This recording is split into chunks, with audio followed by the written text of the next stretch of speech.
தென்சென்னையில் அமைந்துள்ள வேளச்சேரி ஏரி சுமார் 55 ஏக்கரில் பரந்து விரிந்துள்ளது. இது ஏற்கனவே ஆக்கிரமிப்புகளால் சுருங்கி காணப்படும் நிலையில் கழிவுகள் மற்றும் களைச்செடிகளால் மாசுபடும் நிலை காணப்படுகிறது.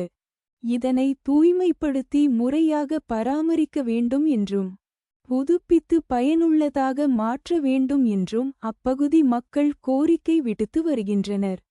வேளச்சேரி ஏரி மாசடைந்து வருவதால் பருவ காலங்களில் வரும் பறவைகள் எட்டிப்பார்ப்பதில்லை. அதுமட்டுமின்றி ஏரியில் உள்ள களைச்செடிகள் நீரின் தன்மையை பாதித்து சுற்றுவட்டார பகுதிகளில் நிலத்தடி நீர் மட்டத்தையும் குறைத்து விடுகிறது. இதையொட்டி ஏரியை புதுப்பிக்கும் திட்டத்தை சென்னை மாநகராட்சி முன்னெடுத்துள்ளது. தற்போது வடகிழக்கு பருவமழை காலம் என்பதால் நீர்நிலைகளை தேடி பறவைகள் வந்து சேரும். ஆனால் வேளச்சேரி ஏரியின் நிலை காரணமாக கடந்த பல ஆண்டுகளாக பறவைகளை காண முடியவில்லை. தற்போது ஏரி முழுவதுமாக தூய்மைப்படுத்தப்பட்டு உள்ளது. நீர்நிலையில் களைச்செடிகள் எதுவும் இல்லை.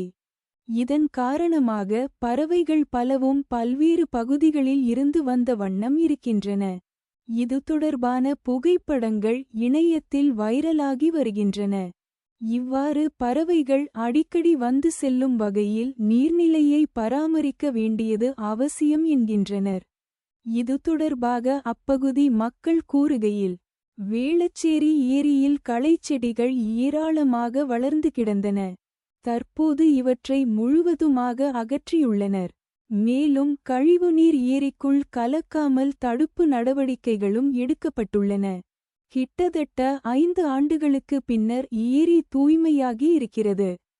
எங்கள் பகுதியில் கழிவுநீர் சுத்தகரிப்பிற்கு தனியாக மையம் அமைக்க வேண்டும்.